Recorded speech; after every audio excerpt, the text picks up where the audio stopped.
நன்கு வளர்ந்தான், எல்லாரையும் தனக்கு பந்து நினைத்தான், தகப்பனாருக்கும் உபதேசித்தான். ஆனா அவர் காதல விடலே. எங்கே இருக்கிறான் உன் நாராயணன்னு சொல்ல, இதோ இந்த தூணில் இருக்கிறானான்னு கேட்கிறான்.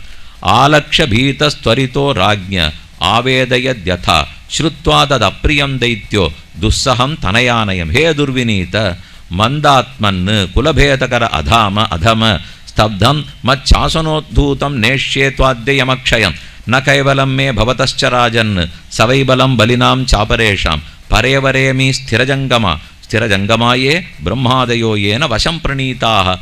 என்னை எதுக்கு வெய்யறீர்த்தாப்பனாரே? நீர் சொல்லியிருக்கிறவன் அந்த நாராயணன் எல்லா இடத்துக்குள்ளும் இருக்கிறார். இந்த தூணில் இருக்காரா சொல்லுங்கிறான். இந்த தூணிலும் இருக்கிறார், எங்கும் இருக்கிறார். முஷ்டியை மடக்கி கொண்டான், கையில் இருக்கிற கதை எடுத்துட்டான். அளந்திட்ட தூணை அவன் தட்ட ஆங்கே வாளுயிர் சிங்க உருவாய் வளர்ந்துட்டான். தூணை ஓங்கி தட்டினான். குவாசௌ யதிச சர்வத்திர கஸ்மாத் ஸ்தம்பேன திருஷ்யத்தே சோகம் விகத்தமானஸ்ய சிரக்காயாத் தராமிதே. பெருமான் உள்ள காத்துன்னு இருக்கார். இந்த பிள்ளை தூணில் கை காட்டுட்டான், இனிமே நாம் இவன் கை காட்டின இடத்துல தோன்றியாகணும்னு அவருக்கு ஆசை. என்னவா தோன்றது? இவன் என்னென்னலாம் வரம் வாங்கியிருக்கானோ அந்த வரத்தின் படிக்குத்தானே பிறந்தாக வேண்டும். வரம் என்ன? உள்ள மரணம் கூடாது, வெளியில் கூடாது. மிருகத்தாலேயும் மரணம் கூடாது, மனுஷனாலேயும் மரணம் கூடாது. அதனால நிருமிருகேந்திரம், நரங்கலந்த மனித உருவம். ஆனால் அது என்னவா இருக்கலாம்? புலித்தலையாக இருக்கலாம், யானை தலையாக இருக்கலாம், கரடி தலையாக இருக்கலாம். ஏன் சிங்கத்தலை? அவர் ஏதோ கணக்கு போட்டிருக்கார் சுவாமி. எதனாலேயோ சிங்கத்தலையோடு பிறந்திருக்கணும்னா வெளியில் ஒரு பேச்சுவார்த்தை நடக்கிறது. தூணுக்குள்ளே பகவான் எழுதிருக்கார், வெளியில் அவன் பேசின்னு இருக்கான். கும்பத்தின் கரியை கோள்மா கொண்டன நின்னை கொன்னு நின் செம்பொத்த குருதி தேக்கி உடலையின் தின்பன்னு கம்பர் சொல்கிறார். ஹிரண்யவதை படலம் வால்மீகி ராமாயணத்தில் கிடையாது, ஆனால் ஹிரண்யவதை படலம் கம்பராமாயணத்தில் உண்டு. விபீஷணன் ராவணனுக்கு நல்லது சொல்கிறான். வேண்டாம், இப்படித்தான் ஒரு ஹிரண்யகசிபு அபச்சாரப்பட்டு உயிரே போச்சு, நீ அபச்சாரப்படாதேன்னா காதல விழலேன்னு வச்சுங்க. நமக்கு ஹிரண்யவதை படலம் கிடச்சிது, அது ஒரு நல்லது நடந்தது.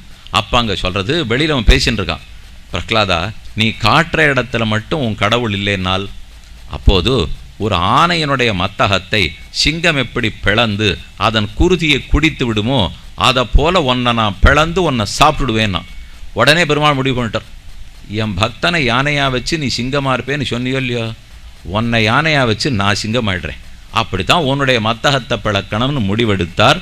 பிறந்தார். खड्गं प्रगृह्य उत्पतितो वरासनात् स्तंभं तताड अधिबलः स्वमुष्टिना सत्यं विधातुं निजभृत्य भाषितं व्याप्तिञ्च भूतेष्वखिलेषु चात्मनः अदृश्यताद्यद्भुत रूपमुद्वहन् स्तंभे सभायां न मृगं न मानुषं ससत्वमेनं परितोऽपि पश्यन् स्तंभस्य मध्यादनु निर्जिहानं नायं मृगः नापि नरः विचित्रमहो किमेतन्नृ मृगेन्द्ररूपं मीमांसमानाय समित्थितोग्रतः नृसिंह रूपस्तदलं भयानकं பயங்கரமான உருவத்தோடே அட்டகாச சிரிப்போடே இரண்டு காதுகளும் ஆகாசத்தை நோக்கி வளர்ந்திருக்க புருவங்களெல்லாம் ஆகாசத்தை நோக்கி முட்ட சிரிப்போட பெருமாள் தோன்றுகிறார். சத்தியம் விதாத்தும் நிஜ விருத்திய பாஷிதம். தன்னுடைய சிறு குழவி பிள்ளையான பக்தன் எங்குமுளன் கண்ணன் என்ன மகனை காய்ந்து இங்கில்லையால் என் இரணியன் தூண்புடைப்ப அங்கு அப்பொழுதே அவன் வீய தோன்னியன் சிங்கப்பிரான் பெருமை ஆராயும் சீர்மைத்தேன் ஆழ்வாருடைய பாசனம். அங்கண் ஞாலமஞ்ச அங்கோள் ஆளறியாய் அவுணன் பொங்கவாகம் வள்ளுகிறாள் பொழுந்த புனிதனிடம் பைங்கணானை கொம்பு கொண்டு பத்திமையால் அடிக்கு செங்கனாளி இட்டிரஞ்சும் சிங்கவேள் குண்ணமே என்னும் பைங்கணார் அரியுருவாய் பருவ நோக்கி பருவரை தோளிரணியனை பற்றி வாங்கி அங்கவால் உகிர்நுதியால் அவனதாகம் அங்குருதி பொங்குவித்தான் அடிக்கு நிற்பீர்னு திருவங்கியாழ்வார் பாசம். அட்டகாச சிறப்பு. ஒரு பெரிய குகை துவாரம் ஆட்டம் வாய் பிளந்திருக்கு.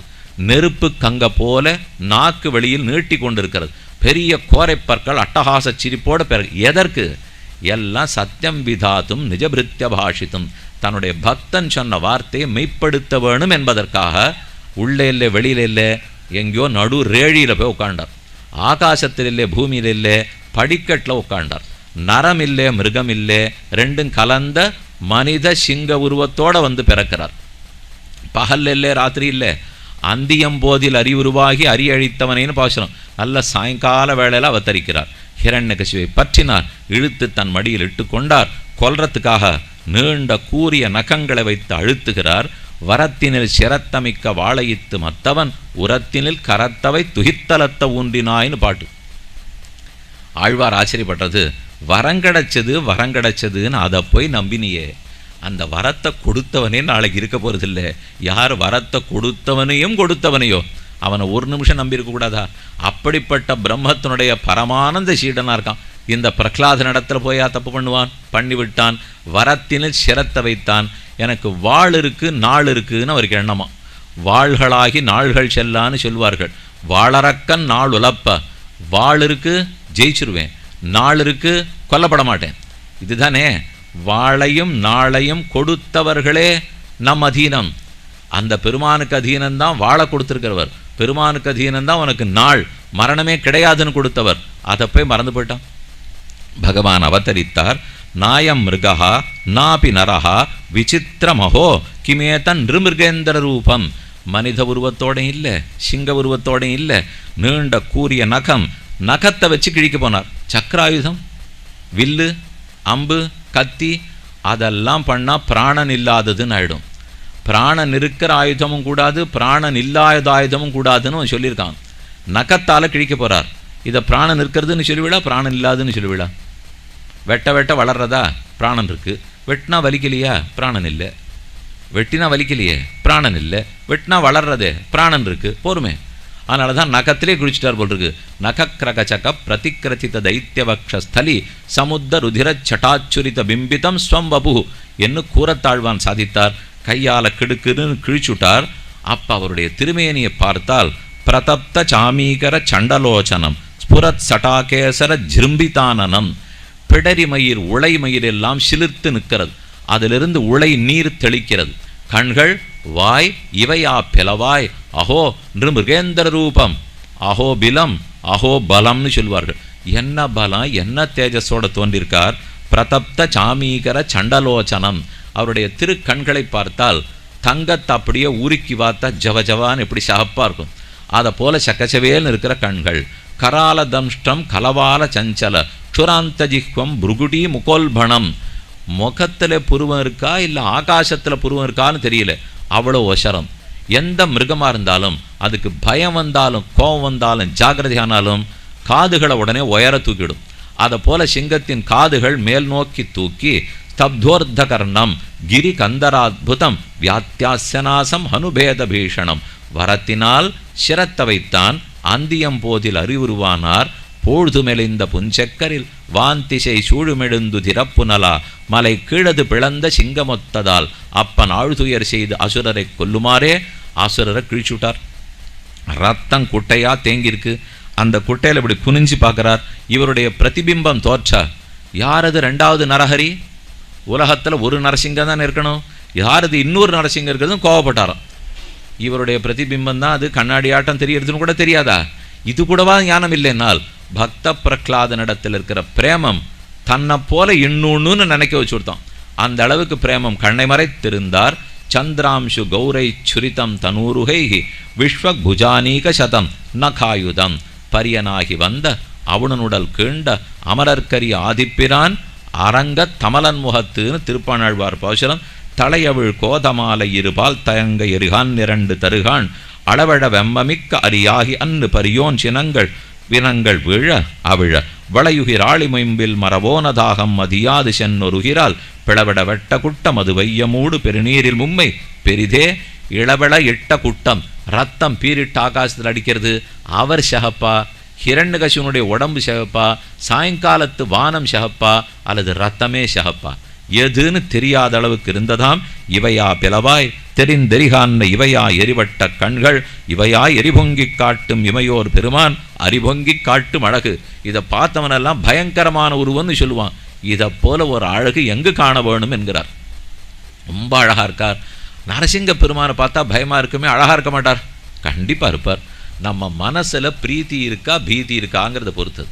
நாம அனுகூல சித்தத்தோட போனோம்னா அவ்வளவு அழகா இருக்க போறார். நாம் ஹிரண்யகசிபாவை போகணுன்னா நிச்சயமாக அழகாக இருக்க மாட்டார். நாம் பிரகலாதனா போகிறோமா அல்லது பிரகலாத பக்தனா போவோமா? உழைந்த அறியும் மானிடமும் உடனாய்த்தோன்ன ஒன்று வித்து விளைந்த சீற்றம் விண்ணுகல வெதும்ப வேற்றோனகலம் வெஞ்சமத்து பிழைந்து வளைந்த உகிரானை உழைந்த அரியும் மானிடமும் சேராதது ரெண்டை சேர்த்தார். நரத்தமும் மிருகத்தமும் சேரவே சேராது. சேராததை சேர்த்தார்னால் உலகத்தில் சேராத சமாச்சாரம் எவ்வளவோ இருக்கும். அது அத்தனையும் சேர்த்து காட்டின பெருமையே பகவானை சேரும். உடனே பிரகலாதன் கை கூப்பினான். நதோஸ்மியனந்தாய துரந்த சக்தி. முதல்ல பிரம்மா ஸ்தோத்திரம் பண்ணுறார், உனக்கு வணக்கம். ஆனால் பிரம்மாதி தேவர்கள்லாம் கிட்டக்கே போக முடியல. லக்ஷ்மி தேவியை பிரார்த்தித்து நீர் அருகில் போய் இந்த பெருமானுடைய கோபத்தை தணிக்கலாமேன்னு கேட்டுக்கொண்டனர். நான்லாம் போக மாட்டேன். இப்போ இருக்கிற கோபத்துக்கு அவர் பேசுவர்னால் அந்த பிரகலாதன்கிட்ட மட்டும்தான் பேசுவார். நான் போனாலும் பேச மாட்டார், நீங்கள் போனாலும் பேச மாட்டார்னால். பிரகலாதன் வந்தான், கைகூப்பி பெருமானை பிரார்த்திக்கிறான். தேவரீர், அடியனுடைய தகப்பனார் அழித்ததில்லை, எவ்வளவு தூரம் பார்த்து பார்த்து நல்லது செய்ய பார்த்தீர், ஆனால் அவன்தானே புரிஞ்சிக்காத போயிட்டான் என்று பிரார்த்திக்க, பெருமானும் ஓஹோ உனக்கு நான் இனிமே ஒரு வரம் தரேன். எப்போ உன்னுடைய கண் முன்னாடி உன்னை தகப்பனாரை கொண்டுட்டேனோ இனி உன் குலத்துதித்தோரை கொல்லேம். உன் குலத்தில் பிறந்த ஒத்தரையும் இனிமேல் நான் கொல்ல மாட்டேன்.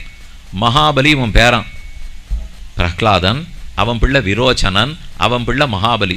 அதனால தான் வாமனன் திரிவிக்கிரமனை அவதரித்து மகாபலியை கொல்லவே இல்லை.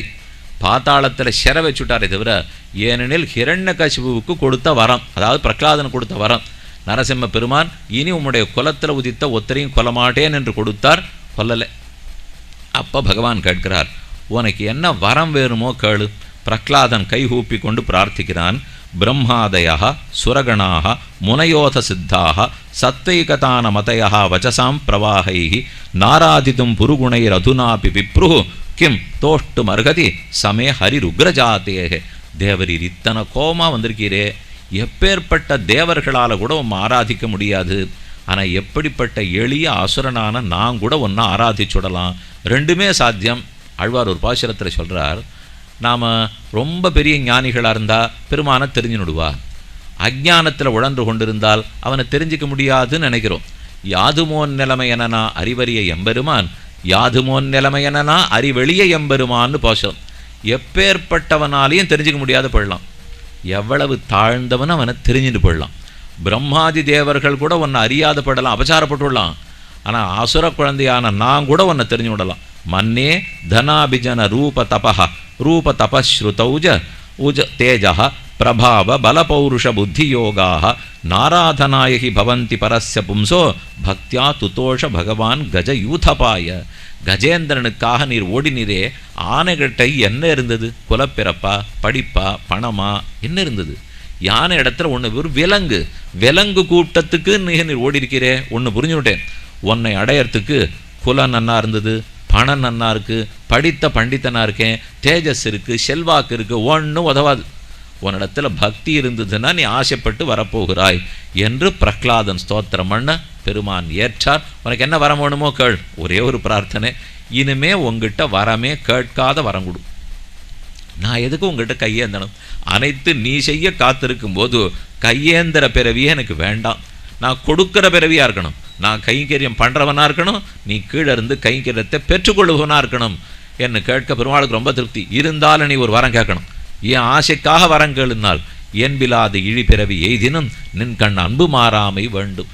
எலும்பே இல்லாத புழு பிறவி எடுத்தாலும் சரி, எலும்பு இல்லாத போட்டோம், அன்பு இல்லாத போகக்கூடாது.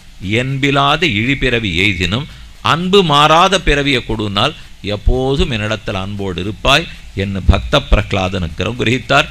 பெருமான் மறைந்தார். ஒரு முகூர்த்த காலம் இருந்தார், வெறும் 48 நிமிஷம். அவ்வளோதான் இந்த சரித்திரம். எத்தனை நரசிம்மர் கோவில், எத்தனை இடத்துல சரித்திரம், எத்தனை பக்தர்கள், நரசிம்ம உபாசகர்கள் ஓஹோன்னு கட்டியிருக்காள். என்னால் எல்லாமே 48 நிமிஷம். 48 நிமிஷத்தில் பண்ணிடுவாரானால் 4.75 நிமிஷம் போகாதா? முதல் நாளே சரித்திரம் ஆரம்பிக்கிச்சே சுகாச்சாரியர் என்ன சொன்னார்? 7 நாள் தானே எனக்கு இருக்குதுன்னு பரீட்சித்து பயந்தான். 7 நாள் இருக்கு, எதுக்கு பயப்படுறேன்? அதுக்கு 48 நிமிஷத்தில் மோட்சம் போனோம் இல்லையா? 48 நிமிஷத்தில் சரித்திரமே படைத்து விட்டு பெருமான் மறைந்தே போனார். இந்த சரித்திரங்களெல்லாம் 7வது ஸ்கந்தத்தில் சொல்லப்பட்டன.